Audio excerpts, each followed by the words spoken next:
मैं परमहंस हूँ।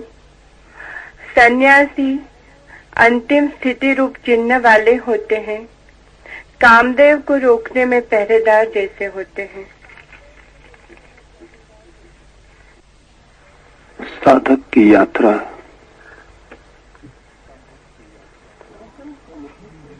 जिन दो पैरों से होती है,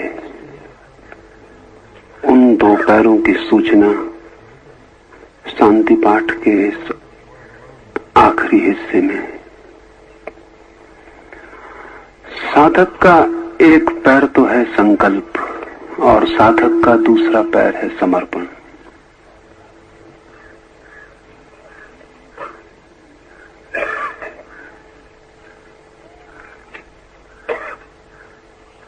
मेरे संकल्प के बिना तो कोई यात्रा प्रारंभ नहीं हो सकती। परमात्मा भी मुझे इंच भर नहीं हिला सकता। मैं जहां हूं वहीं खड़ा रहूंगा। मेरी स्वेच्छा पर, मेरी स्वतंत्रता पर परमात्मा कोई हमला नहीं करता है। इसलिए मैं नरक भी जाना चाहूं तो भी परमात्मा की तरफ से कोई बाधा नहीं पड़ेगी।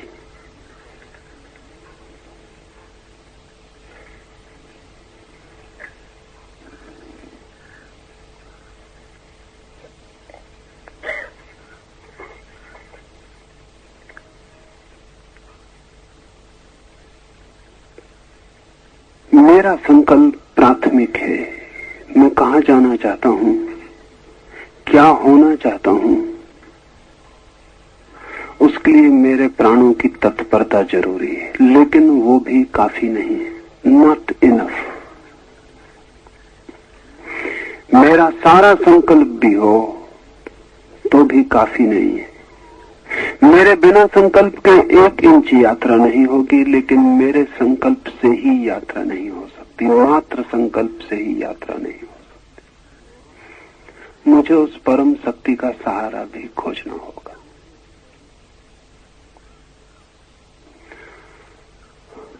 व्यक्ति की शक्ति इतनी कम है, ना के बराबर, कि अगर परम शक्ति का सहारा ना मिले तो भी यात्रा नहीं हो सकती। इसलिए इस हिस्से में ऋषि ने कहा है, मैं रित भाषण करूंगा, मैं सत्य भाषण करूंगा। ये संकल्प है। ऋषि कहता है मैं रित भाषण करूंगा। रित बहुत अद्भुत शब्द है। रित का अर्थ होता है स्वाभाविक, प्राकृतिक, जैसा है वैसा। मैं वही कहूंगा जैसा है वैसा, लेकिन फिर भी कहने वाला तो मैं ही रहूंगा, और जैसा मुझे दिखाई पड़ता है वो मुझे ही दिखाई पड़ेगा। उसमें भूल हो सकती है। मैं सत्य भाषण करूंगा, लेकिन मैं ही करूंगा। मैं जैसा हूं, जिस बात को सत्य समझूंगा बोल दूंगा, लेकिन वो असत्य भी हो सकता है। मुझे जो सत्य दिखाई पड़ता है जरूरी नहीं है कि सत्य हो ही। मुझे जो असत्य मालूम पड़ता है जरूरी नहीं कि असत्य हो ही। मुझसे भूल हो सकती है। मेरी आंखें बाधा डालेंगी, मेरी दृष्टि भी तो विकार पैदा करेगी। अगर आपने चश्मा लगा रखा है और आपको चारों तरफ नीला रंग दिखाई पड़ रहा है, तो आप बिल्कुल ही सत्य कह रहे हैं कि चारों तरफ सभी चीजें नीली हैं, फिर भी असत्य कह रहे हैं। और हम सबकी दृष्टि पर चश्मे हैं बहुत तरह के। हम सबके अपने विचार हैं। जब हम सत्य भी बोलते हैं तो हम ही तो निर्णय करते हैं कि सत्य क्या है। और हम इतने गलत हैं कि हमारा निर्णय क्या सही हो पाएगा। फिर भी ऋषि संकल्प करता है कि मैं रित भाषण ही करूंगा। जैसा है वैसा ही कहूंगा, अन्यथा नहीं कहूंगा।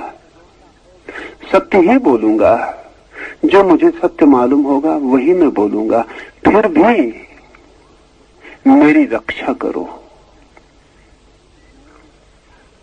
वो प्रभु से कह रहा है, फिर भी मेरी रक्षा करो। ये बड़ी कीमती बात है। असत्य बोलने वाला परमात्मा से प्रार्थना करे कि मेरी रक्षा करो, समझ में आता है। सत्य बोलने वाला परमात्मा से प्रार्थना करे कि मेरी रक्षा करो तो समझ में नहीं आता। सत्य काफी है, सत्य स्वयं ही रक्षा कर लेगा।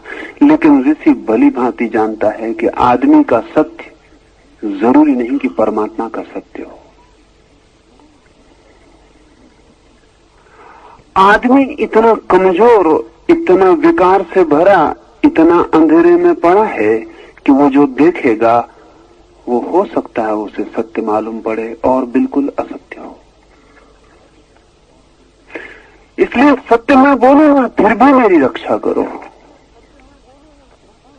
वो जो स्वाभाविक है उसके अनुसार मैं चलूंगा, लेकिन फिर भी मेरी रक्षा करो, क्योंकि जिसे मैं स्वाभाविक समझूंगा वो है स्वाभाविक नहीं है स्वाभाविक। ये निर्णय मैं कैसे करूंगा? सत्य बोलकर भी रक्षा की आकांक्षा समर्पण,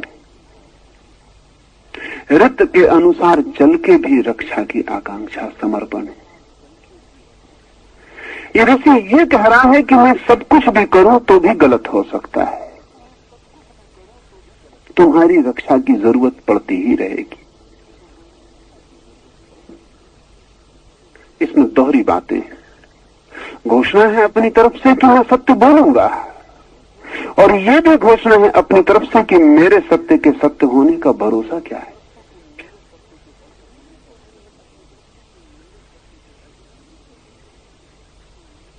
सुना है मैंने कि एक नगर में एक ईसाई पादरी और एक यहूदी पुरोहित पड़ोसी थे। कभी कभी उनकी बातचीत हो जाती थी। तो एक दिन ईसाई पादरी ने यहूदी पुरोहित को कहा कि हम दोनों ही तो ईश्वर का काम करते हैं, फिर झगड़ा कैसा, फिर विरोध कैसा?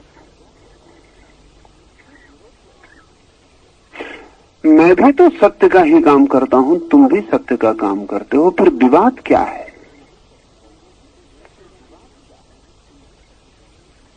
यहूदी ने कहा कि बात तो ठीक है, हम दोनों ही सत्य का काम करते हैं, लेकिन तुम उस सत्य का काम करते हो जैसा तुम्हें दिखाई पड़ता है, और मैं उस सत्य का काम करता हूं जैसा परमात्मा को दिखाई पड़ता है, इसलिए विवाद है।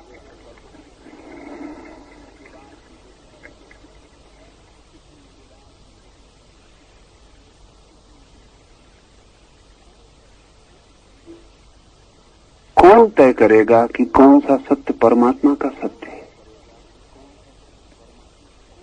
अगर हम तय करेंगे तो वो भी हमारा ही तय करना है।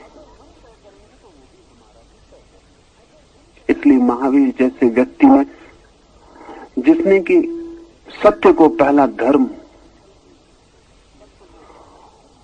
और सत्य पर ही सारे जीवन को आधारित करने की चेष्टा की, किसी को भी असत्य कहना बंद कर दिया था। अगर कोई बिल्कुल सरासर झूठ बोल रहा हो, सरासर झूठ, जैसे कि सूरज निकला है और कोई कहता हो कि आधी रात है, तो भी महावीर कहते थे कि तुम्हारी बात में कुछ सत्य तो है। तो भी, क्योंकि महावीर कहते थे कि माना अभी आधी रात नहीं है, लेकिन यही सूरज आधी रात को थोड़ी देर में ले आएगा। इसी में छुपी है, इस भरी दोपहरी में आधी रात छुपी है। तुम्हारी बात में भी थोड़ा सत्य है। अगर कोई जीवित व्यक्ति को भी कह देता कि ये मरा हुआ है, तो महावीर कहते तुम्हारी बात में थोड़ा सत्य है, क्योंकि जिसे हम जीवित कह रहे हैं ये थोड़ी देर में मर ही तो जाएगा, और जो मर ही जाएगा उस पर क्या विवाद करना कि वो अभी मरा है कि नहीं मरा। मर ही जाएगा तो मरा ही है। तुम्हारी बात में भी सत्य है। महावीर का विचार बहुत प्रभावी नहीं हो सका, क्योंकि किसी भी विचार के प्रभावी होने के लिए आग्रहशील लोग चाहिए, डॉगमेटिक, जो कहें यही सत्य है। अब ऐसे आदमी की बात कौन सुनेगा जो कहेगा कि तुम भी सत्य हो, वो भी सत्य है, सभी सत्य हैं। ऐसे आदमी की बात में आग्रह न होने के कारण पंथ का निर्माण बहुत मुश्किल है, अति कठिन है। उपनिषदों का कोई पंथ निर्मित नहीं हुआ। उपनिषद बिल्कुल ही गैर पांथिक, नॉन सेक्टेरियन है। और उसका कारण है कि ऋषियों की पूरी चेष्टा यह है कि सत्य कहें, फिर भी इस बोध के साथ कि हमारा सत्य हमारा ही सत्य होगा, आदमी का सत्य आदमी का सत्य होगा। और आदमी क्या उस विराट सत्य को छू पाएगा आदमी रहते हुए? इसलिए ऋषि कहता है, प्रभु मेरी रक्षा करना। सत्य में बोलूंगा जितनी मेरी सामर्थ्य है, सत्य में खोजूंगा जितनी मेरी सामर्थ्य है, लेकिन मेरी सामर्थ्य मुझे पता है, तू रक्षा करना। वक्ता की रक्षा करो, मेरी रक्षा करो। वक्ता को क्यों बीच में ले आया? मेरी रक्षा पर्याप्त थी। मेरी रक्षा में वक्ता की रक्षा भी आ जाती थी, लेकिन विशेष रूप से ऋषि कहता है 2-2 बार वक्ता की रक्षा करो। एक बहुत मजे की बात है, सत्य का अनुभव जब होता है किसी को, तब सत्य जितना बड़ा होता है, और जब वही व्यक्ति सत्य को बोलने जाता है तो उतना ही बड़ा नहीं रह जाता, और भी सिकुड़ जाता है। एक तो सत्य है बहुत विराट और आदमी बहुत छोटा। जब आदमी सत्य को देखता है तो वो ऐसे ही जैसे एक छोटे से पानी के डबरे में चांद का प्रतिबिंब बनता है। बहुत छोटा आदमी जब सत्य को देखता है तो सत्य उसके ही अनुपात में छोटा हो जाता है। लेकिन दूसरी दुर्घटना घटती है तब जब वो सत्य को बोलने जाता है, वो और बड़ी दुर्घटना है। फिर तो उतना भी नहीं बचता जितना उसने देखा था। परमात्मा का सत्य तो कितना है पता नहीं, आदमी को जितना सत्य मालूम पड़ता है उतना भी वाणी नहीं कह पाती और सिकुड़ जाता है। इसलिए ऋषि कहता है कि मेरी रक्षा करो, कि मैं जब सत्य को जानूं तो ऐसा न समझ लूं कि यही पूरा हो गया। जानता रहूं कि शेष है, जानता रहूं कि शेष है, यात्रा बाकी है। जानता रहूं कि सागर को मैंने छू लिया, लेकिन सागर को पाने लिया है, और सागर में मैं खड़ा हो गया, फिर भी सागर की सीमाएं मेरी हाथ की मुट्ठी में नहीं आ गई।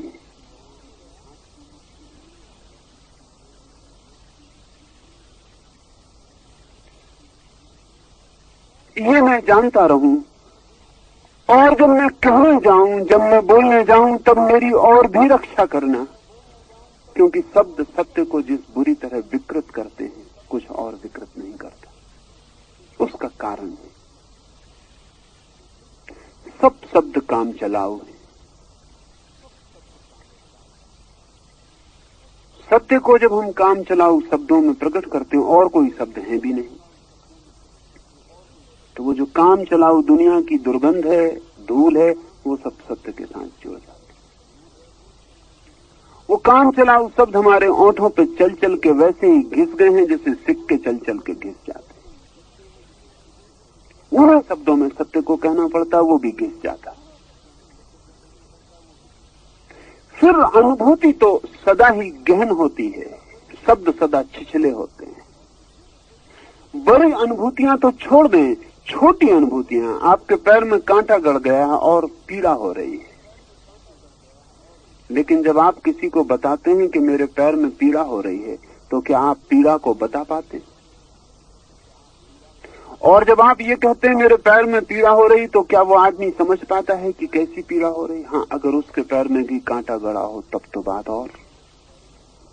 अगर उसके पैर में कांटा न गड़ा हो तब कुछ भी समझ में नहीं आता। जिस आदमी ने जीवन में किसी को प्रेम ना किया हो, उसे प्रेम की बात बिल्कुल समझ में नहीं आती। जिस आदमी ने जीवन के संगीत को कभी अनुभव ना किया हो और जिसके जीवन में कभी वो जो चारों ओर छाया हुआ काव्य है अस्तित्व का वो प्रवेश ना कर गया हो, उसे कुछ भी समझ में नहीं आता। रामकृष्ण के जीवन में उल्लेख है कि उन्हें जो पहली समाधि मिली वो 6 वर्ष की उम्र में मिली। ऐसे ही किसी पहाड़ के निकट से गुजरते थे, खेत की मेड़ पर हरे भरे खेत फैले थे, सुबह का सूरज निकला था, पीछे काले बादलों की एक कतार आकाश में थी और खेत की मेड़ से गुजरते ही खेत में बैठे हुए बगुलों की एक भीड़ रामकृष्ण के पैर की आहट सुन के उड़ गई।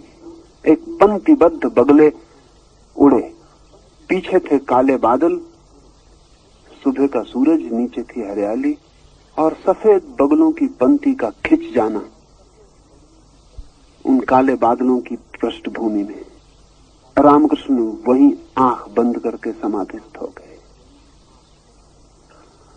जब रामकृष्ण से बाद में लोग पूछते थे तो रामकृष्ण कहते थे कि बहुत प्रार्थना पूजा करके भी उस गहराई को पाना मुश्किल मालूम पड़ता है जो उस दिन बगलों की वो उड़ी हुई कतार दे गई थी।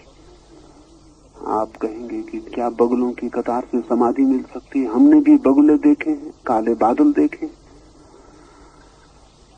हमने भी पहाड़ देखे हैं, लेकिन जिसे जीवन के काव्य का कोई अनुभव नहीं हुआ है वो रामकृष्ण के इस अनुभव को न समझ पाएगा।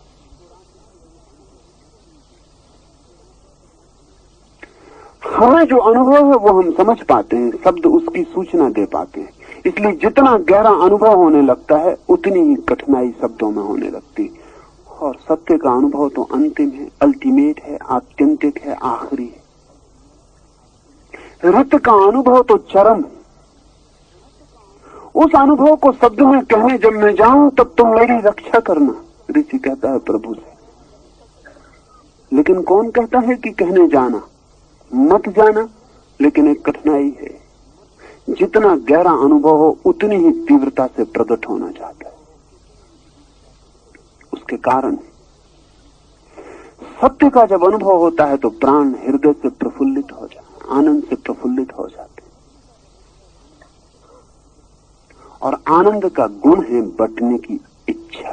आनंद बंटना चाहता है। जब आप दुख में होते हैं तो सिकुड़ जाते हैं, बंद, चाहते हैं कोई मिले ना, कमरे में छुप जाएं, मर जाएं। जब आप आनंद में होते हैं तो दौड़ते हैं, कोई मिल जाए उससे बांट लें। महावीर और बुद्ध जब दुख में थे तो जंगल चले गए, जब आनंद से भरे तो गांवों में वापस लौट आए। ये बहुत मजे की बात है कि जब भी कोई दुखी था तो जंगल में गया और जब आनंद से भरा तो बांटने के लिए नगरों में वापस आ गए। आना ही पड़ेगा। आनंद बंटना चाहता है। शेयर, किसी के साथ साझा, कोई बांट ले, कोई थोड़ा ले ले। क्यों? क्योंकि आनंद जितना बंटता है उतना बढ़ता है।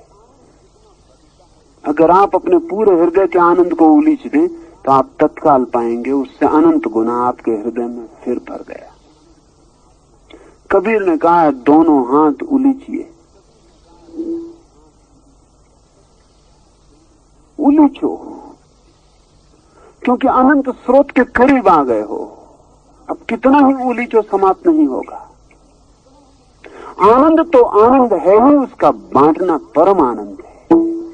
इसलिए ऋषि कहता है मेरी रक्षा करना, क्योंकि सत्य का जब मुझे अनुभव होगा, रत में मैं जब जीऊंगा तो मैं कहना चाहूंगा, जो मैंने जाना है वो बताना चाहूंगा, और शब्द नष्ट कर देते। तुम मेरी रक्षा करना। ये रक्षा की आकांक्षा, ये परमात्मा एक छाया की तरह चारों तरफ आपको घेर ले और आपके साथ चलने लगे।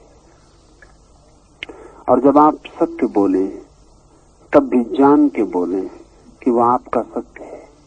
और जब तक परमात्मा का उसको सहयोग ना हो तब तक उसका कोई मूल्य नहीं है। और जब आप बोलने जाएं तब जाने कि जो आप बोल रहे हैं वो सीमित है, और जब तक असीम पीछे न खड़ा हो तब तक उसका कोई भी मूल्य नहीं है। तो ऋषि प्रार्थना करता है शांति पाठ में कि मेरी रक्षा करना। ओम शांति शांति शांति। ये शांति पाठ पूरा हुआ। निर्वाण उपनिषद कहने के पहले परमात्मा से ये प्रार्थना कि मैं जो बोलूं उसमें मेरी रक्षा करना बहुत महत्वपूर्ण है, क्योंकि अब ऋषि बोलेगा, अब वो कहेगा। शब्दों में ही कहा जा सकता है, ऐसा नहीं कि निशब्द में नहीं कहा जा सकता, लेकिन निशब्द में सुनने वाला खोजना बहुत मुश्किल है, इसलिए मजबूरी में शब्द में कहना पड़ता। और अगर लोगों को निशब्द के लिए तैयार भी करना हो तो भी शब्द के ही सहारे उनको निशब्द में ले जाना पड़ता।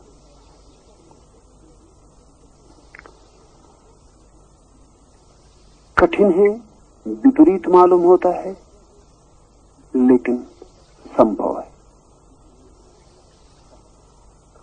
वीणा का एक तार छेड़ दूं, वीणा के तार से ध्वनि होगी पैदा, उसे सुनते रहें सुनते रहें सुनते रहें, धीरे धीरे ध्वनि खोती जाएगी, निर्ध्वनि प्रकट होने लगेगी, सुनते रहें, ध्वनि क्षीण होने लगेगी। लेकिन जब ध्वनि क्षीण हो रही है तब जानना कि अनुपात में साथ ही निर्ध्वनि प्रखर हो रही। जब ध्वनि मिट रही है तब निर्ध्वनि जन्म रही है, जब ध्वनि खो रही है तब निर्ध्वनि का आगमन हो रहा है।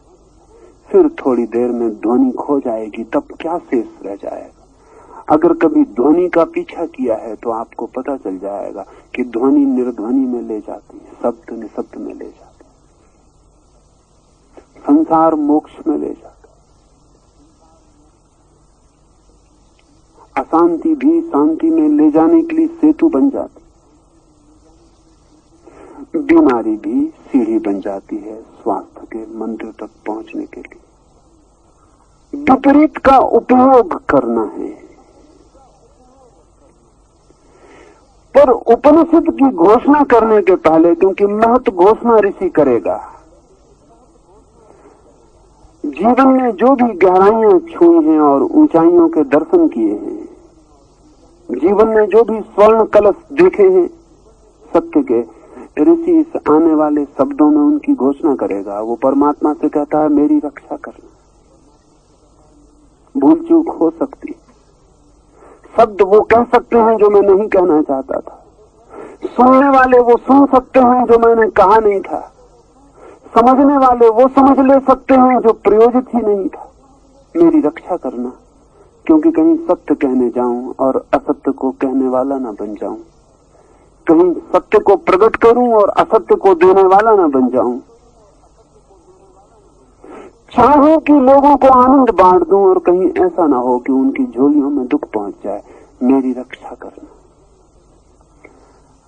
अब पहला सूत्र निर्वाण उपनिषद का। अब निर्वाण उपनिषद का व्याख्यान करते हैं।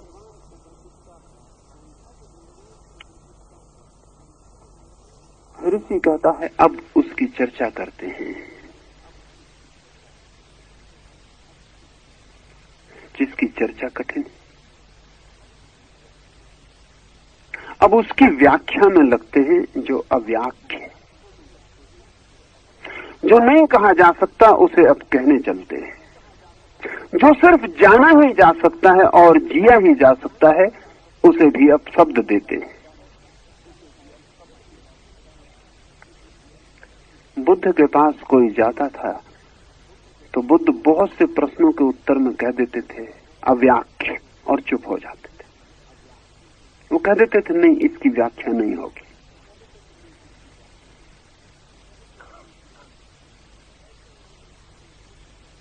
ऐसे उन्होंने कुछ प्रश्न तय कर रखे थे जिन्हें पूछते ही वो इतना ही कह देते थे अव्याख्य, इसकी व्याख्या नहीं होगी। लोग उनसे पूछते थे कि क्यों नहीं होगी, क्योंकि लोग सोचते हैं कि जो प्रश्न पूछा जा सकता है उसका उत्तर होना ही चाहिए। लोग सोचते हैं कि चूंकि हमने प्रश्न बना लिया इसलिए उत्तर होना ही चाहिए। आपके प्रश्न बना लेने से जरूरी नहीं कि उत्तर हो। सच तो यह है कि जिस प्रश्न का उत्तर न हो, जानना कि उस प्रश्न के बनाने में कहीं कोई बुनियादी भूल हुई।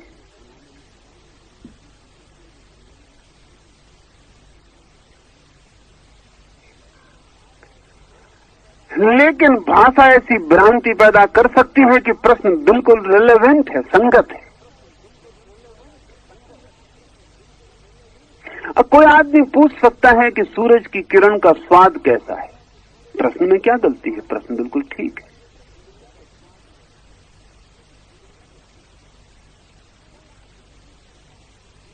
कोई आदमी पूछ सकता है कि प्रेम की ध्वनि कैसी है। प्रश्न बिल्कुल ठीक मालूम पड़ता है, लेकिन प्रेम में कोई ध्वनि नहीं होती, असंगत है। प्रेम का ध्वनि निर्ध्वनि से कोई संबंध नहीं। सूर्य की किरण में स्वाद नहीं होता, न बेस्वाद होती है, असंगत है, स्वाद का कोई संबंध ही नहीं।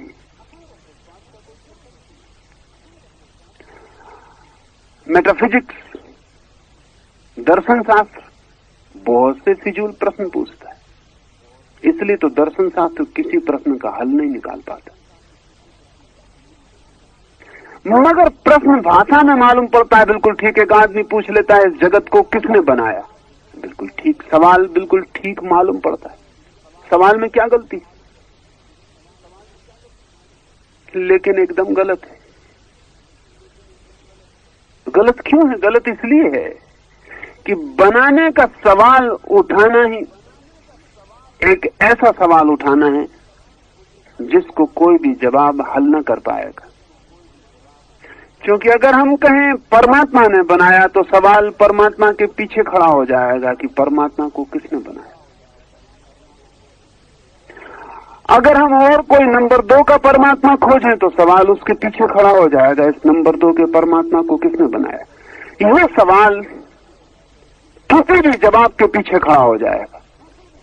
ऐसा कोई जवाब नहीं हो सकता जिसके लिए यह सवाल न खड़ा किया जा सके, फिर जवाब का कोई मतलब नहीं रह जाता। इसलिए अगर बुद्ध से आप पूछेंगे जगत को किसने बनाया तो वो कहेंगे अव्याख्या, इसकी व्याख्या नहीं होती।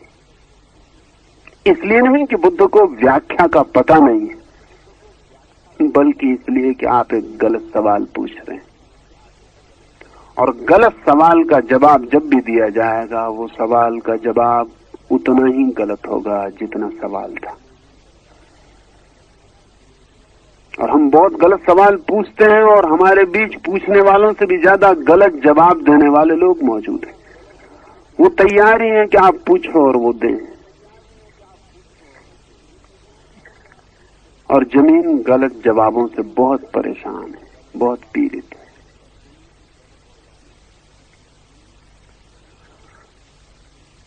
ऋषि कहता है कि अब हम निर्वाण उपनिषद की व्याख्यान में प्रवृत्त होते हैं। ये बड़ा असंभव कार्य अपने हाथ में लेना, इंच इंच फूंक के पैर रखना पड़ेगा, शब्द शब्द तौल के बोलना पड़ेगा। इसलिए निर्वाण उपनिषद बहुत अद्भुत उपनिषद है। इसमें एक एक शब्द तुला हुआ है, कटा हुआ है, निखारा हुआ है। बहुत छोटा उपनिषद है। एक एक शब्द में बात कहने की कोशिश की गई है, क्योंकि जितने कम शब्द हों उतने कम भूल की संभावना है। सूफियों के पास एक किताब है, उस किताब का नाम है the book of the book, किताबों की किताब, पर उसमें लिखा कुछ भी नहीं, खाली। उसमें कुछ भी लिखा हुआ नहीं। उसको छापने को कोई प्रकाशक राजी नहीं था। छाप के भी क्या करिएगा, और कौन पागलपन में पड़े उसको छापने के। छाप के उसको खरीदेगा कौन? जो भी उसको भीतर देखेगा उसमें कुछ है ही नहीं। अभी एक प्रकाशक ने हिम्मत की, पर उसने भी इसलिए हिम्मत की कि वो जो शून्य है किताब, मोहम्मद का एक वंशज उस पर छोटी सी टिप्पणी लिखने को राजी हो गया। इदरिस शाह ने एक छोटी सी भूमिका लिखी, इंट्रोडक्शन। वो जो खाली किताब है जिसमें कुछ भी नहीं है, उसके लिए एक भूमिका लिखी 10-20 पन्नों की। तो 20 पन्नों में भूमिका है और 200 पन्ने खाली हैं। अभी वो किताब छपी है। अनेक लोग उसको भूल में खरीद लेते हैं क्योंकि वो पहले भूमिका देखते हैं, कौन पूरी किताब देखता है। जब वो भूमिका के बाद किताब पे पहुंचते हैं तो वहां तो बिल्कुल खाली। भूमिका में उसने ये समझाने की कोशिश की है कि किताब खाली क्यों है।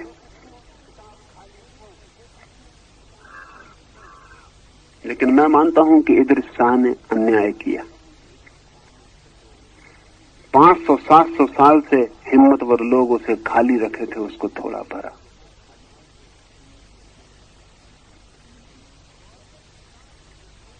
और जब किताब लिखने वालों ने ही खाली रखी थी तो उसके लिए किसी भूमिका की जरूरत नहीं, वो खाली ही होनी चाहिए।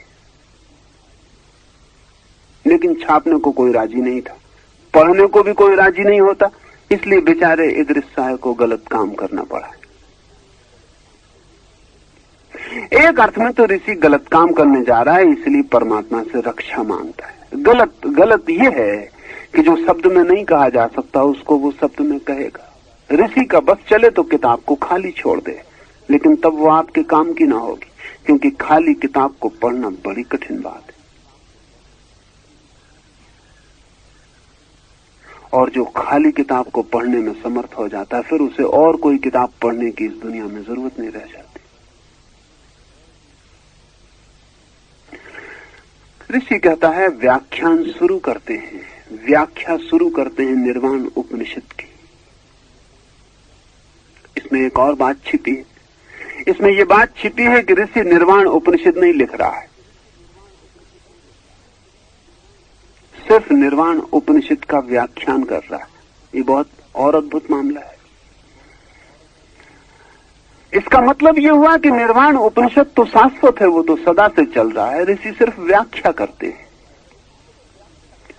जब निर्वाण उपनिषद नहीं था, क्योंकि जिसे हम आज निर्वाण उपनिषद कहते हैं वो तो इसी ऋषि ने कहा है, पर वो कहता है हम सिर्फ व्याख्या कर रहे हैं उसकी जो सदा से है। हम तो सिर्फ उसका व्याख्यान कर रहे हैं जो सदा से है। इसलिए किसी ऋषि ने उपनिषद का अपने आप को लेखक नहीं माना, सिर्फ व्याख्यान करने वाला माना। वो सदा से है, सत्य सदा से है, हम उसकी व्याख्या करते हैं। हमारी व्याख्या गलत भी हो सकती है, उससे सत्य गलत नहीं होता है। हमारी व्याख्या भूल चूक भरी हो सकती, उससे सत्य भूल चूक भरा नहीं होता। इसलिए परमात्मा से प्रार्थना कर ली है कि हम एक उपद्रव के काम में उतरते हैं, तू हमारी रक्षा करना।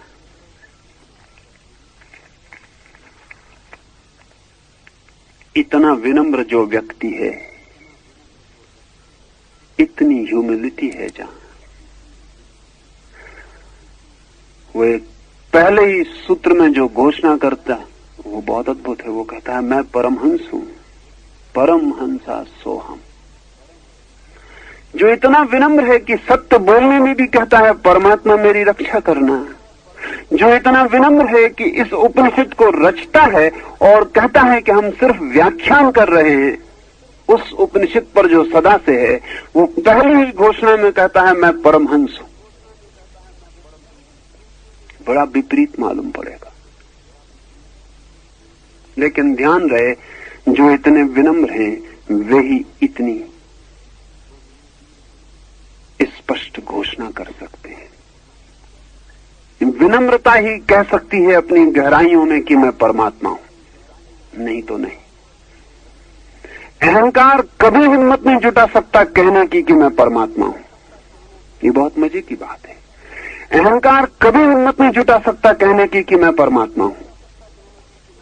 अहंकार बहुत निर्बल है, बहुत कमजोर है, ये उसका साहस नहीं है। वो छोटे मोटे दावे कर सकता है कि मैं चीफ मिनिस्टर हूं, कि प्राइम मिनिस्टर हूं, कि राष्ट्रपति हूं, ये दावे कर सकता है, लेकिन अहंकार ये दावा कभी नहीं कर सकता है कि मैं परमात्मा हूं। नहीं करने का कारण है क्योंकि राष्ट्रपति कोई हो जाए तो अहंकार बड़ा होता है, परमात्मा को जाए तो अहंकार शून्य हो जाता है। मैं परमात्मा हूं ये कहने का अर्थ है कि मैं नहीं हूं। मैं परमात्मा हूं ये कहने का अर्थ है मैं की हत्या हो गई।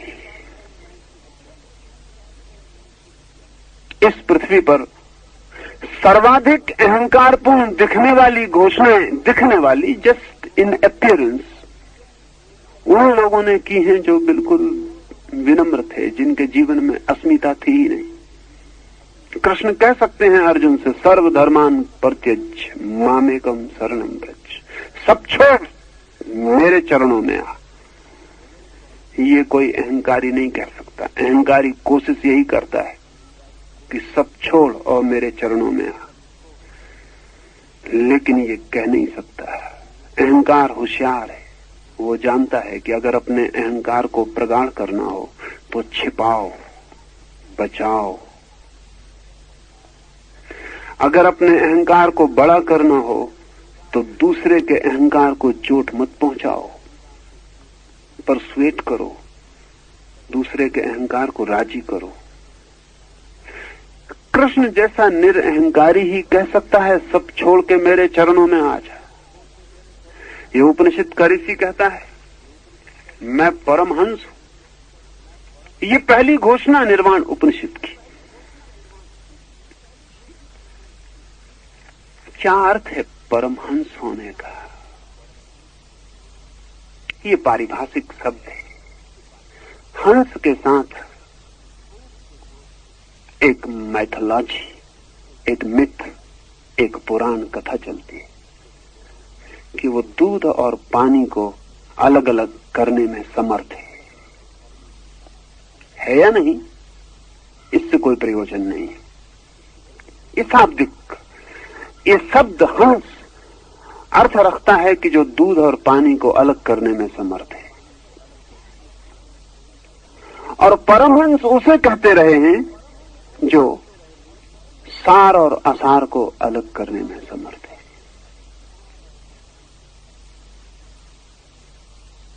जो सत्य और असत्य को अलग करने में समर्थ है।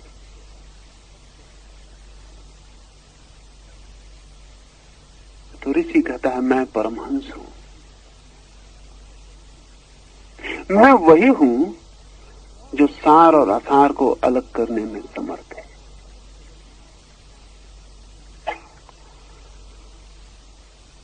ये घोषणा पहले ही सूत्र में, ये घोषणा उचित है क्योंकि पीछे सार और असार को अलग करने की ही चेष्टा है। ऋषि बड़ी विनम्रता से कहता है कि मैं सार और असार को अलग करने में समर्थ हूं, एक अर्थ। दूसरा अर्थ, ऋषि जब कहता है मैं परमहंस हूं तो सिर्फ अपने लिए ही नहीं कह रहा है। जो भी अपने को मैं कह सकते हैं वे परमहंस हो सकते हैं। जहां जहां मैं है वहां वहां परमहंस छिपा है। उसका उपयोग करें न करें वो आपकी मर्जी। सार असार को अलग करें न करें वो आपकी मर्जी। लेकिन क्या आपने कभी ख्याल किया है कि जब आप असत्य बोलते हैं तब आपके भीतर कोई जानता है कि असत्य है। जब आप सत्य बोलते हैं तब कोई आपके भीतर जागा हुआ जानता है कि सत्य है।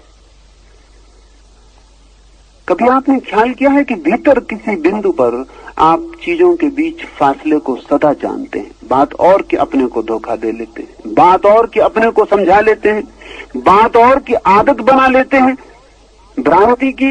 लेकिन कितनी ही गहरी आदत हो, एक भीतर कोई दिया जलता ही रहता है सदा, जो बताता रहता है कहां प्रकाश है और कहां अंधकार है।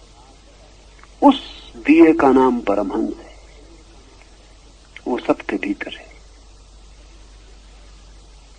वो बुरे से बुरे आदमी के भीतर उतना ही है जितना भले से भले आदमी के भीतर। उसके अनुपात में कोई भेद नहीं है। वो पापी से पापी के भीतर उतना ही है जितना पुण्यात्मा के भीतर है। जो फर्क है वो उस भीतर की ज्योति का नहीं है, उस परमहंस का नहीं है। फर्क है उस परमहंस को झुठलाने का, उस परमहंस को इंकार करने का। हम चाहें तो अपने को प्रवंचना में डालते रह सकते हैं। जिस दिन हम चाहें प्रवंचना को तोड़ सकते हैं, क्योंकि हम कितनी ही प्रवंचनाएं करें, हम उस परमहंस के स्वभाव को विकृत नहीं कर पाते। इसलिए ठीक अर्थों में कोई आदमी कभी पापी नहीं हो पाता, कभी पापी नहीं हो पाता। कितना ही पाप करे फिर भी उसके भीतर एक निष्पाप तल सदा ही बना रहता है। और इसलिए अक्सर ये घटना घटती है कि बड़े पापी क्षण में निष्पाप में प्रवेश कर जाते हैं, क्योंकि जिन्हें पाप का बहुत अनुभव होता है उसके साथ ही उन्हें भीतर के निष्पाप बिंदु का भी अनुभव होता है। कंट्रास्ट, जैसे कि सफेद दीवार पर काली रेखा कोई खींच दे या काले दीवार पर कोई सफेद रेखा खींच दे।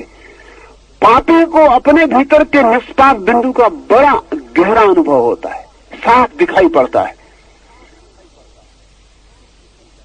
और इसलिए जिनको हम मीडियाकर कहें, जो न पापी होते न पुण्यात्मा होते, जो बड़े समन्वयी होते, जो थोड़ा पाप कर लेते हैं थोड़ा पुण्य करके बैलेंस करते रहते हैं, ऐसे लोगों की जिंदगी में क्रांति मुश्किल से घटित होती, क्योंकि कंट्रास्ट नहीं होता। न पाप होता है न निष्पाप का बोध होता है, दोनों फीके हो जाते, दोनों फीके हो जाते। इसलिए अगर कभी गहरे पापी की आंखों में झांकें तो उसमें बच्चे की आंखें दिखाई पड़ जाएंगी। लेकिन एक साधारण आदमी के, जो पाप करना भी चाहता है, समझा भी लेता है, नहीं भी करता है, पाप भी कर लेता है, संभालने के लिए पुण्य भी कर लेता है, हिसाब किताब बराबर रखता है, ऐसे आदमी के आंखों में सदा कनिंगनेस, चालाकी दिखाई पड़ेगी, बच्चे की सरलता दिखाई नहीं पड़ेगी।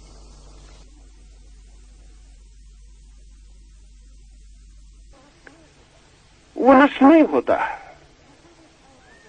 किसी भी क्षण में उसे पाया जा सकता है और छलांग लगाई जा सकती है। उस छलांग के लिए ऋषि पहले ही घोषणा करता है कि मैं परमहंस हूं। यह घोषणा सबकी तरफ से है, यह सिर्फ ऋषि के मैं की घोषणा नहीं है, इस जो भी अपने को मैं कह सकते हैं उन सबकी तरफ से। इस परमहंस को अगर विकसित करना हो, सजग करना हो, ज्योतिर्मय करना हो, तो इसका उपयोग करना चाहिए। हम जिस चीज का उपयोग करते हैं वही प्रगाढ़ हो जाती, प्रखर हो जाती, तेजस्वी हो जाती। अगर हम बैठे रहें तो पैर चलने की क्षमता खो देते हैं, अगर हम आंखें बंद करे रहें तो कुछ दिनों में आंखें देखना बंद कर देती हैं। उपयोग करना पड़े। सुना है मैंने, कोई 200 साल आगे की कहानी सुनी, 22वीं सदी में जैसे और सब चीजें बिकती हैं, ऐसा ही लोगों के मस्तिष्क भी बिकने लगे। स्पेयर, आपको अपना दिमाग अगर ठीक नहीं मालूम पड़ता है तो आप जा सकते हैं और अपनी खोपड़ी के भीतर जो है उसे बदलवा सकते हैं।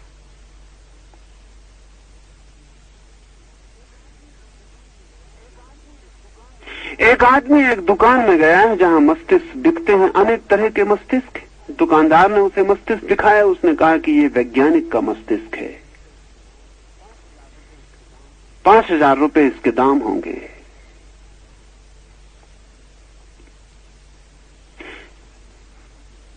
उसने कहा ये तो बहुत ज्यादा हो जाएगा, लेकिन इससे भी अच्छे मस्तिष्क हैं क्या? तो उसने बताया कि ये एक धार्मिक आदमी का मस्तिष्क है, इसके दाम 10,000 रुपए होंगे। उसने कहा बहुत महंगा है, लेकिन क्या इससे भी कोई अच्छा है? तो उसने कहा सबसे अच्छा ये मस्तिष्क है, इसके दाम 25,000 रुपए होंगे। उसने कहा ये किसका मस्तिष्क है? क्योंकि वो चकित हुआ, वैज्ञानिक का 5,000 दाम है, धार्मिक का 10,000 दाम। ये किसका मस्तिष्क? उसने कहा ये राजनीतिक का मस्तिष्क। तो उस आदमी ने कहा राजनीतिक के मस्तिष्क का इतना दाम? तो उस दुकानदार ने कहा because it has been never used, इसका कभी उपयोग नहीं किया गया है।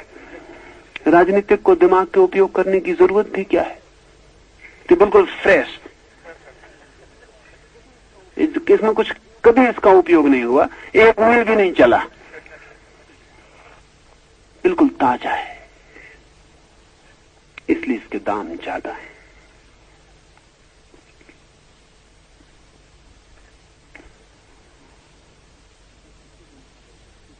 किसी दिन अगर मस्तिष्क बिके तो राजनीतिकों के मस्तिष्कों के दाम ज्यादा होंगे।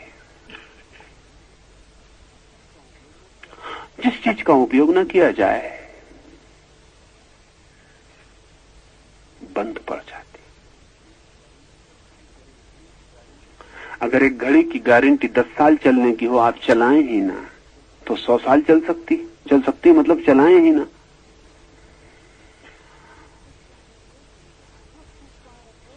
जिस चीज का हम उपयोग नहीं करते उसके चारों तरफ अनुपयोग की एक आवरण व्यवस्था निर्मित हो जाती। हम अपने जीवन में इस परमहंसपन का जरा भी उपयोग नहीं करते। हम कभी सार और असार में फर्क नहीं करते।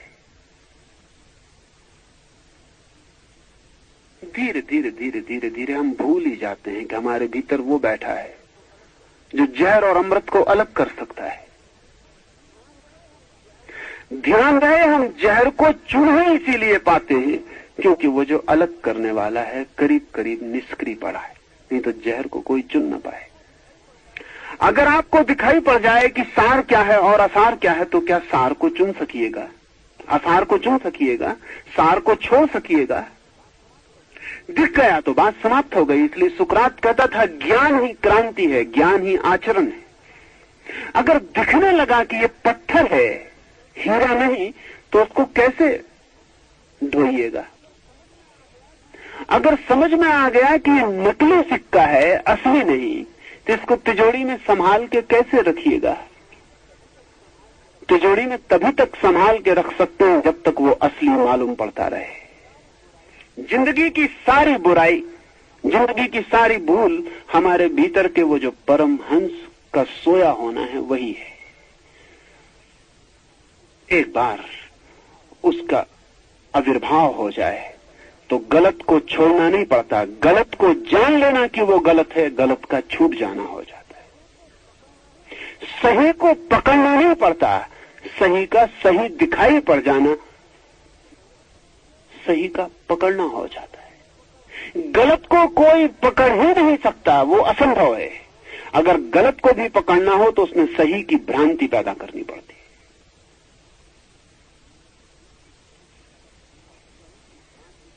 और सही की भ्रांति पैदा करनी हो तो परमहंस का सोया होना जरूरी है।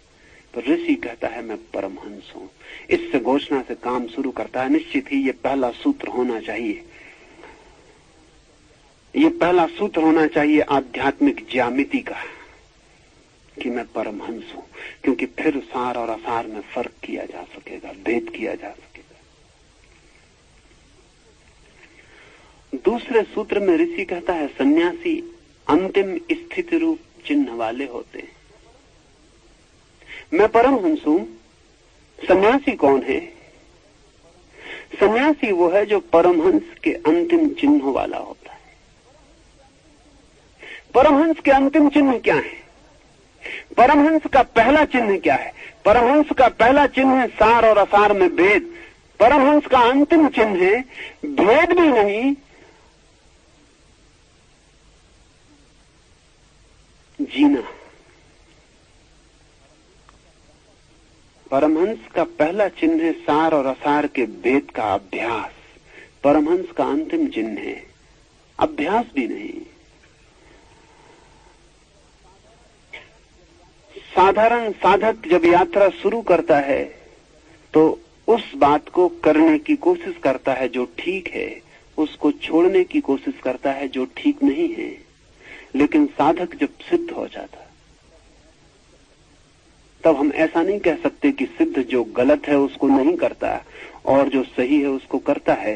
सिद्ध का अर्थ होता है कि वो जो करता है वही सही है और जो नहीं करता वही गलत है। अंतिम लक्षण।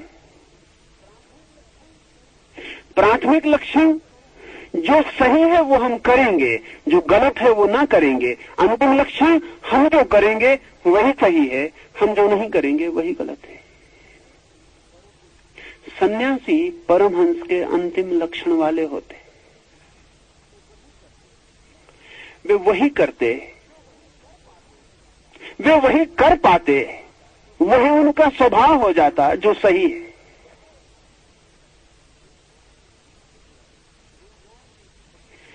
रिंझाई एक फकीर हुआ जापान में।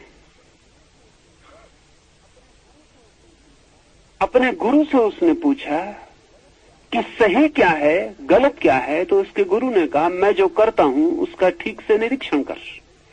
जो मैं करता हूं वो सही है, जो मैं नहीं करता वो गलत है।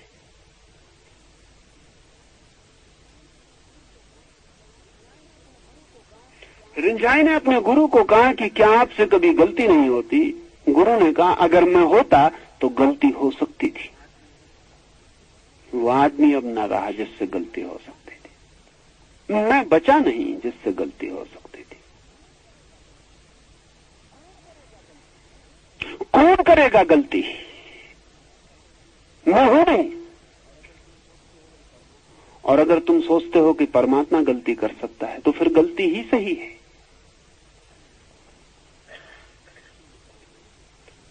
हिम्मतवर लोग। इतना विनम्र आदमी था ये रिंझाई का गुरु।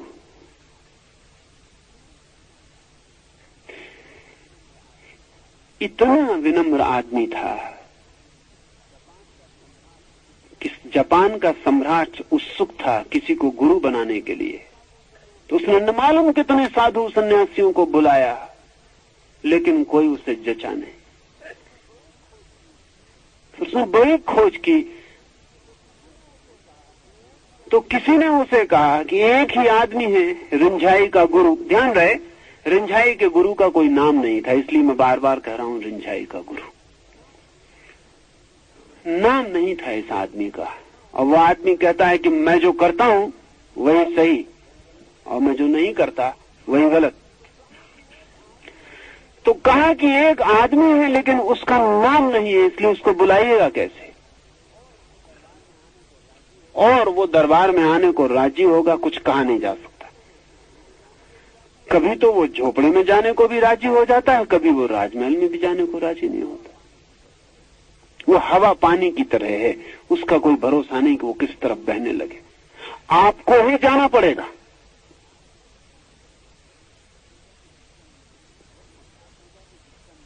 पर सम्राट ने कहा कि जिसका नाम नहीं मैं पूछूंगा कैसे कि किसको खोज रहा हूं?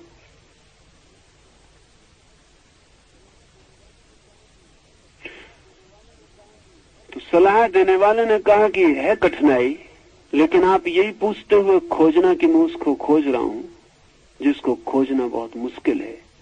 शायद कोई बता दे, शायद कहीं वो मिल जाए। सम्राट गया। गांव के बाहर पत्थर पर एक चट्टान पर बैठा हुआ एक फकीर था। सम्राट ने उससे पूछा कि मैं उसको खोज रहा हूं जिसको खोजा नहीं जा सकता, कुछ पता बता सकते हो? उसने कहा बहुत लंबी यात्रा है, वर्षों लग जाएंगे। मिल तो जाएगा वो आदमी, लेकिन वर्षों लग जाएंगे। खोजो। कब मिलेगा? तो इस फकीर ने कहा कि जब खोजने वाला भी मिट जाएगा। सम्राट ने कहा कि पागलों के चक्कर में पड़ गया। उसे खोजना है जो खोजा नहीं जा सकता, और तब खोज पाएंगे जब खुद ही मिट जाएंगे। लेकिन उस फकीर की आंखों ने मोह लिया और सम्राट उसकी बात मान के खोज पे निकल गया। कहते हैं 30 साल उसने खोज की, पूरे जापान का कोना कोना खोज डाला, जहां फकीर, जहां सन्यासी, जहां साधु, भिकमंगों में, जहां जहां उसे। और 30 साल बाद अपने गांव वापस लौटा और उसी चट्टान पर वही फकीर बैठा था। सम्राट ने उसे देखा और पहचान लिया कि वो वही आदमी है। जिसकी मैं खोज कर रहा हूं। उसने उसके पैर पकड़े और कहा कि तुम आदमी कैसे हो? अगर तुम्हें थे वो जो पहले दिन मुझे मिले थे, तो 30 साल मुझे भटकाया क्यों? तो उस आदमी ने कहा, लेकिन तब मुझे तुम पहचान न सकते थे क्योंकि तुम थे। परमात्मा के पास से भी आदमी को बहुत बार निकल जाना पड़ता है, क्योंकि सवाल तो पहचानने का है। ये 30 साल भटकना जरूरी था ताकि तुम वहां पहुंच सको जो बिल्कुल निकट था, तुम्हारे गांव के बाहर ही था।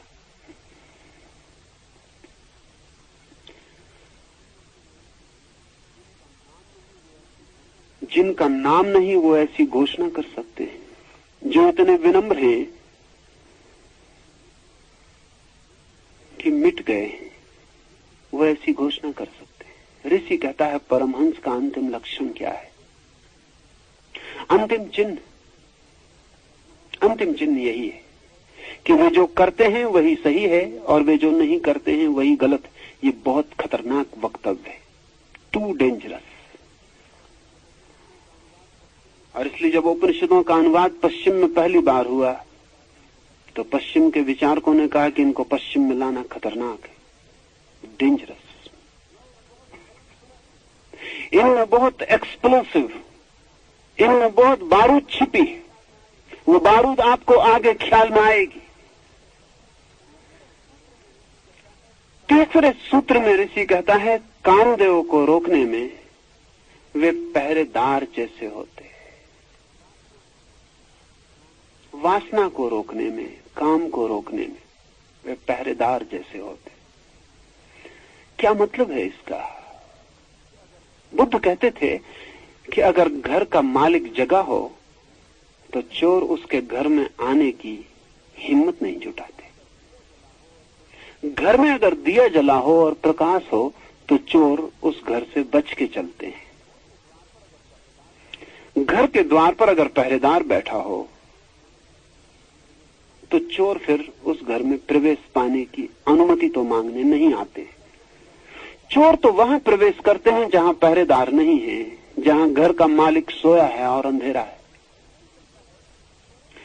ऋषि कहता है ऐसे जो परमहंस की शक्ति को जगा लेते हैं उनके भीतर सतत पहरा, कांस्टेंट विजिलेंस, सतत पहरा हो जाता है।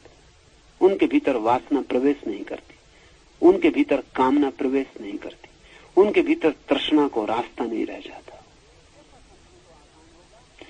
ऐसा समझें तो आसान होगा, सोए हुए मन में ही वासना का प्रवेश हो सकता है, अंधेरे से भरे मन में ही वासना का प्रवेश हो सकता है। जहां विवेक अजागरूक है वहीं वासना का प्रवेश हो सकता है। वासना प्रवेश ही वहां कर सकती है जहां विवेक नहीं, जैसा अंधेरा प्रवेश वहीं कर सकता है जहां प्रकाश नहीं। तो इस परमहंस को जिसने भीतर जगा लिया है वही सन्यासी है। उस सन्यासी के भीतर काम वासना प्रवेश नहीं करती। ध्यान रहे, ऋषि ये नहीं कहता कि सन्यासी वो है जो काम वासना पर नियंत्रण पा लेता। ध्यान रहे, ऋषि ये नहीं कहता कि जिसने नियंत्रण पा लिया, जिसने नियंत्रण पा लिया उसके भीतर तो प्रवेश भली भांति है। नियंत्रण पाने के लिए भी मकान के भीतर ही चाहिए पड़ेगा। अगर काम वासना पर नियंत्रण पाना है तो भी उसे भीतर होना चाहिए आपके, तभी तो आप उसमें नियंत्रण पा सकेंगे। नहीं, ऋषि ये भी नहीं कहता कि सन्यासी संयमी होता है, क्योंकि संयम का क्या प्रयोजन? संयम तो वही प्रयोजन है जहां असंयमित होने की आकांक्षा मौजूद हो। ऋषि इतना ही कहता है कि जैसे पहरेदार बैठा हो और चोर भीतर प्रवेश नहीं करते, ऐसा ही उस व्यक्ति में वासनाएं प्रवेश नहीं करती। नहीं, ऐसा नहीं कि वो वासनाओं को हटाता है और निकालता है, बस वे प्रवेश नहीं करती। पर परमहंस जागे भीतर, सार और असार दिखाई पड़ने लगे, सार्थक और निरर्थक दिखाई पड़ने लगे, तो अपने आप उस प्रकाश के वर्तुल के भीतर कोई प्रवेश उस सब का नहीं होता जिससे हम पीड़ित हैं। दो उपाय, एक उपाय है नैतिक व्यक्ति का, वो कहता है गलत को हटाओ, सही को लाओ। एक उपाय है धार्मिक व्यक्ति का, वो कहता है सिर्फ जागो, प्रकाशित हो जाओ। वो जो अंत में छिपा हुआ तुम्हारे भीतर प्रकाश बीज है उसे तोड़ दो। वो जो दिया है आवृत उसे अनावृत कर दो। फिर बुरा नहीं आता और जो आता है वो भला ही होता है। ये दो मार्ग हैं, एक मॉरलिस्ट का, नैतिकवादी का, एक धार्मिक का। ध्यान रहे, धर्म और नीति के रास्ते बड़े अलग हैं। नीति के रास्ते से अनीति कभी समाप्त नहीं होती।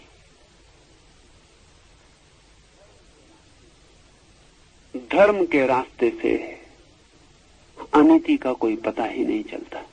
लेकिन नैतिक आदमी धर्म से भी डरता है, क्योंकि उसे डर लगता है कि अगर अनीति पर कोई नियंत्रण न रहे तो फिर क्या होगा।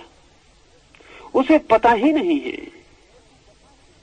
कि चेतना की ऐसी दशा भी है जहां नियंत्रण की कोई जरूरत ही नहीं होती।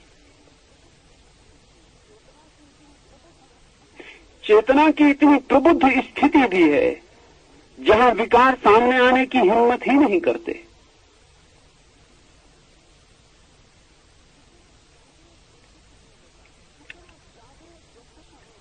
इतना जागरूक व्यक्तित्व भी होता है जहां अंधेरा निकट आने का साहस नहीं जुटा पाता। कोई नियंत्रण नहीं है। संन्यास धर्म की परम आकांक्षा है। सन्यासी वो नहीं है जो नियंत्रित है, कंट्रोल्ड।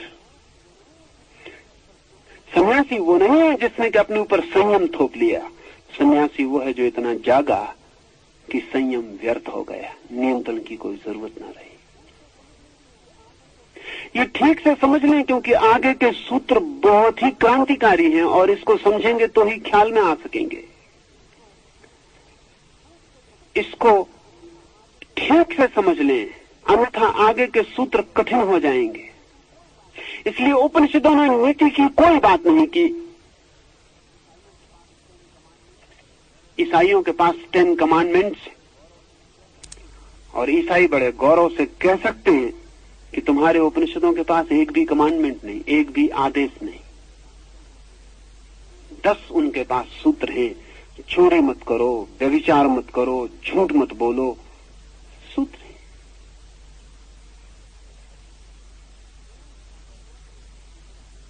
एक मजाक मैंने सुना है कि परमात्मा उतरा और अनेक लोगों के पास गया। वो गया सबसे पहले एक राजनीतिज्ञ के पास। सोचा कि ये मान जाए तो बहुत लोग मान जाएं। परमात्मा ने उससे कहा कि मैं तुम्हें एक आदेश देने आया हूं, क्या तुम लेना चाहोगे? राजनीतिज्ञ ने पूछा कि पहले मैं जांच लूं कि आदेश है क्या। तो परमात्मा ने कहा झूठ मत बोलो। तो राजनीतिज्ञ ने कहा मर गए। अगर झूठ न बोले तो हम मर गए। राजनीति का सारा धंधा झूठ पर खड़ा है। क्षमा करें, आप कोई और आदमी खोजें, ये आदेश हम न मान सकेंगे।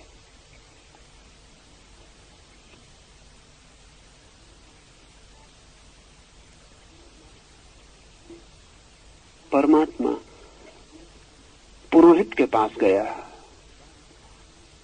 क्योंकि राजनीतिक के बाद पुरोहित का प्रभाव है।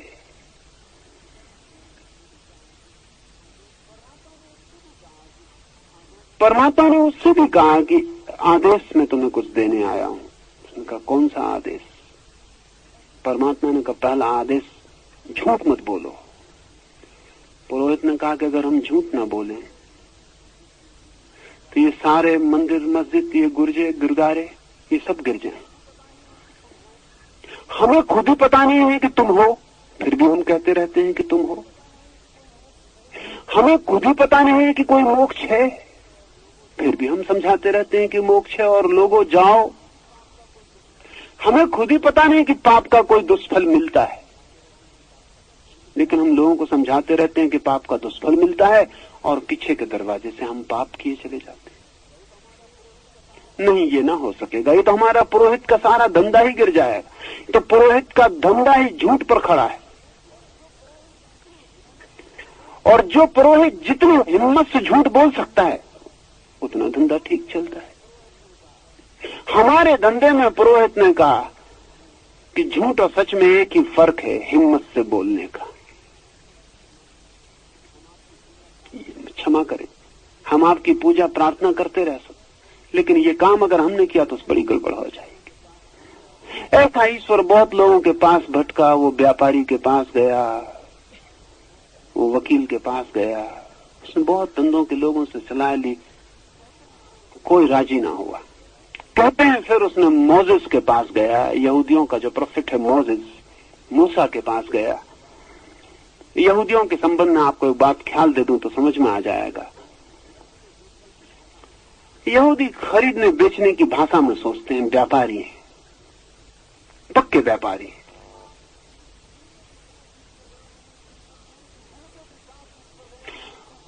जिनके भी पास ईश्वर गया उन्होंने पूछा कौन सा आदेश।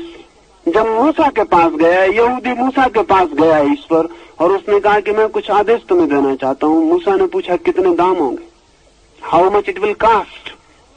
यहूदी यही पूछेगा, जैनी के पास आता तो जैनी भी यही पूछता, how much it will cost. ईश्वर ने कहा कि नहीं, कुछ भी कीमत नहीं, मुफ्त में दूंगा। तो मूसा ने कहा देन आई विल टेक 10, तब मैं 10 ले लूंगा, क्या हर्ज है। अगर मुफ्ती दे रहे तो 10 दे दो, फिर एक की क्या बात है। इसलिए 10 आदेश ईश्वर ने दिए, 10 कमांडमेंट्स। लेकिन उपनिषदों के पास ऐसा कोई आदेश नहीं है। चोरी मत करो, बेईमानी मत करो, व्यभिचार मत करो, कोई आदेश नहीं। अमोरल, बिल्कुल नीति शून्य। कारण यह है कि उपनिषद धर्म ग्रंथ है, नीति ग्रंथ नहीं। उपनिषद कहते हैं कि चोरी मत करो, ये तो चोरों से कहने की बात है। झूठ मत बोलो, ये तो झूठों से बोलने की बात है। हम तो उस परम सत्य के अन्वेषण करने वाले हैं जहां झूठ प्रवेश नहीं करता, जहां चोरी की कोई खबर नहीं मिलती, वहां सबकी चर्चा, सबकी कोई चर्चा का कारण नहीं। हम तो उस परम ज्योति की तलाश कर रहे हैं जहां नीति अनीति का कोई सवाल नहीं उठता, जहां आदमी द्वंद्व के पार चला जाता है। इसलिए मैं परमहंस हूं, उपनिषद का ऋषि कहता है। और संन्यास परमहंस अवस्था में पूरी तरह स्थिर हो जाना, ये कोई नैतिक धारणा नहीं, एक धार्मिक यात्रा है। आज इतना ही, कल हम और सूत्र लेंगे। अब हम ध्यान के लिए तैयार होंगे, तो कुछ बातें समझ लें जो कल रात में आपसे नहीं पूरी कर पाया। 2-3 सूत्र आपसे कह देने हैं, फिर हम ध्यान के लिए बैठेंगे। रात में आपसे कहा कि 7 दिनों के लिए इंद्रिय निग्रह, इंद्रियों का जितना कम उपयोग कर सकें उतना हित करें, बिल्कुल ना करें, परम हित करें। आंखें बंद रखें अधिकतम समय, ओंठ बंद रखें अधिकतम समय, कान बंद रखें अधिकतम समय। ये 7 दिन बिल्कुल ही ध्यान के लिए दे दें, इसमें कोई और दूसरे विकल्प ना रखें। घूमने भी मत जाएं, देखने भी मत जाएं। ये भी नहीं कि मंदिर देखने जाना है और वो स्थान देखना है, वो स्पॉट देखना है। उस पागलपन के लिए फिर कभी आए, अभी ये पागलपन काफी है। कोई दूसरी बात बीच में न खड़ी करें। हमारा मन बहुत कुशल है धोखा देने में। वो कहेगा कि कम से कम मंदिर के तो दर्शन कर ही आने चाहिए। नहीं, बिल्कुल नहीं, मंदिर भी नहीं। स्वभावतः सिनेमा गृह जाने की तो बात ही नहीं है, मंदिर भी नहीं। कहीं ना जाएं, इस 7 दिन तो अपने भीतर ही जाएं और सब यात्राएं बंद कर दें। अगर मेरी मान पाए तो आपको कहने का कारण नहीं रहेगा कि यह ध्यान हमें कब होगा।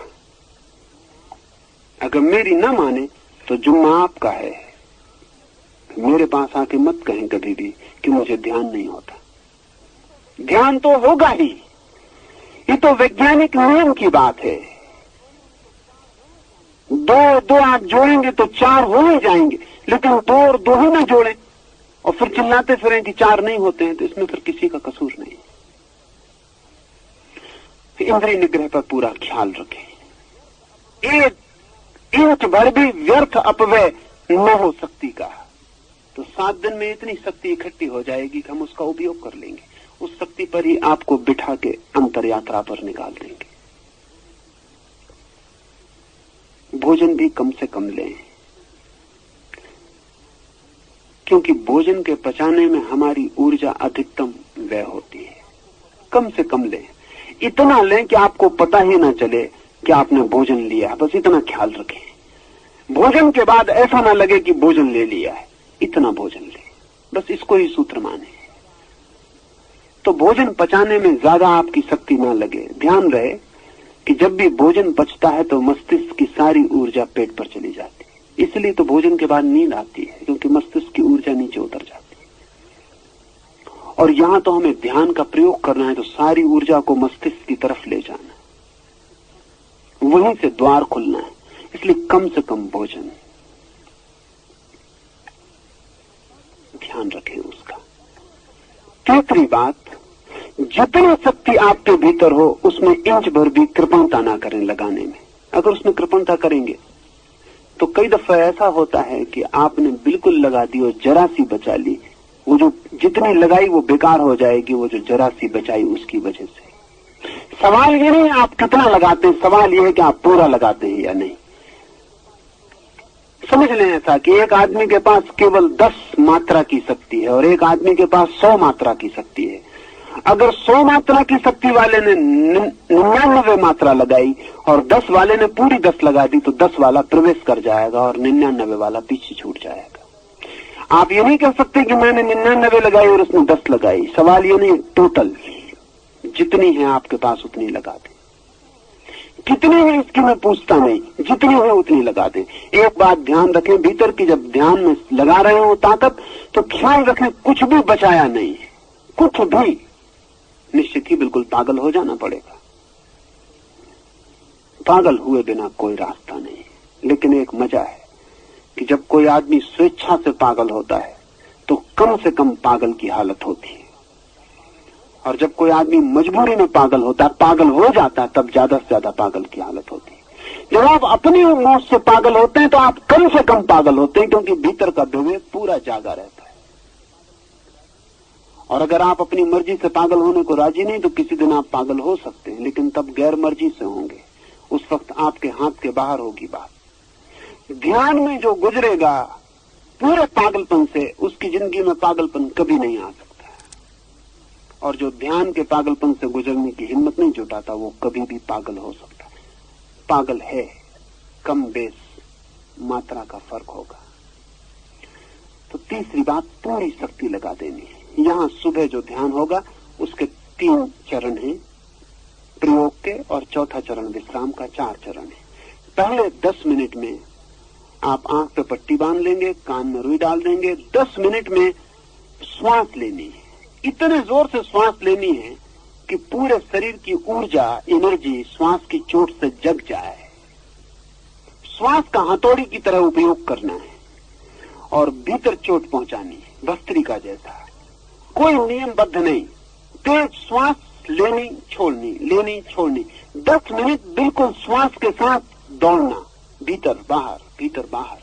10 मिनट में श्वास चोट करके शरीर के रोए रोए में सोई हुई इलेक्ट्रिसिटी को जगा देगी। और जब विद्युत जगेगी तो दूसरे चरण में शरीर में गति होनी शुरू होगी। कोई नाचने लगेगा, कोई कूदने लगेगा, कोई चिल्लाएगा, कोई रोएगा, कोई हंसेगा। उसे जोर से करना है 10 मिनट। नाचें, गाएं, रोएं, चिल्लाएं, सारे जगत को भूल जाएं। अगर आपने 10 मिनट पूरे गति से नाचना, चिल्लाना, रोना, हंसना, कूदना किया, तो आप 10 मिनट में पाएंगे कि शरीर अलग और आप अलग है। वो जो भीतर परमहंस बैठा है वो देखने लगेगा कि शरीर नाच रहा, हंस रहा, कूद रहा, आप अलग हो जाएंगे। तीसरे चरण में, पिछले प्रयोग में हम यहां मैं कौन हूं का प्रयोग कर रहे थे, इस बार सिर्फ हूं का प्रयोग कर रहे हैं। हूं की चोट, हुंकार, हूं हूं हूं, तेज चोट करनी, क्योंकि मैं कौन हूं में मस्तिष्क थोड़ा सोचने लगता है, इसलिए उसे छोड़ दे। हूं में सोचने का कोई उपाय नहीं, यह कोई शब्द नहीं है, सिर्फ आवाज है, जैसे ओम, ऐसा हूं। और इस हूं की चोट आपकी नाभि के नीचे तक जाएगी। ठीक चोट करेंगे तो ठीक नाभि के नीचे तक हूं की चोट प्रवेश कर जाएगी और वहां से धारा शक्ति की उठेगी और मस्तिष्क की तरफ दौड़ने लगेगी। तीसरे चरण में 10 मिनट तक हूं, 3 चरणों में आपको बिल्कुल पागल हो जाना है। चौथे चरण में जैसे ही मैं कहूं कि शांत हो जाएं, फिर एकदम शांत हो जाना है, फिर एक क्षण भी नहीं रुकना। फिर मन कह भी रहा हो, आनंद भी आ रहा हो, तो भी रुक जाना है, फिर एकदम रुक जाना और 10 मिनट के लिए मुर्दे की तरह पड़ जाना। जमीन पर पड़ गए मुर्दे की तरह, मर गए 10 मिनट के लिए। अगर 10 मिनट में एक क्षण को भी मौत आपके भीतर आ गई तो उसी द्वार से परमात्मा प्रवेश कर जाए। ये अभी का प्रयोग। दोपहर को 30 मिनट कीर्तन करेंगे हम यहीं आके, और 30 मिनट फिर बिल्कुल मौन में चले जाएंगे। फिर रात्रि की सूचना मैं आपको रात्रि दे दूंगा। तो अपनी अपनी जगह ले लें, हट जाएं थोड़े दूर दूर, खड़े होकर प्रयोग होगा। दूर दूर हट जाएं ताकि सभी को कूदने नाचने की पूरी सुविधा हो सके। ये तो बड़ा मैदान है, आप दूर दूर हट जाएं और आनंद से नाच सके, इतनी फिक्र कर लें। हाँ, दूर दूर फैल जाए, नहीं तो बाधा पड़ेगी, कोई आपको धक्का दे देगा। और कपड़े भी किसी को छोड़ने का मन आ जाए तो बिल्कुल छोड़ देना, उसकी फिक्र न करें। पहले से किसी को छोड़ देना हो, वो पहले से उतार के अलग रख दे। बीच में किसी को ख्याल आ जाए, फौरन कपड़े अलग कर दे, उसकी जरा चिंता न करें। और कम तो कर ही दे ताकि कपड़े की कोई बाधा न रह जाए। हाँ, आंख पर पट्टियां बांध लें, कान पर रुई ले आए हो तो रुई लगा लें, अन्यथा आज दोपहर को प्राप्त कर लें और कल सुबह से रुई कान में डाल लें। ठीक है, आप तैयार हो जाएं। और अगर आपको कोई का धक्का लगे तो परेशान न हो, आप अपना काम जारी रखें। धक्के लग सकते हैं, लोग नाचेंगे, कूदेंगे, दौड़ेंगे, आप परेशान न हो उससे। आप अपना काम करें, दूसरों को अपना काम करने दें, दूसरों को भूल जाएं। ठीक, अब मैं मान लेता हूं कि आपने आंख बांध ली। अगर जो पट्टियां नहीं है जिनके पास, वो भी आंख बंद रखें, आंख बिल्कुल नहीं खोलनी है 40 मिनट तक।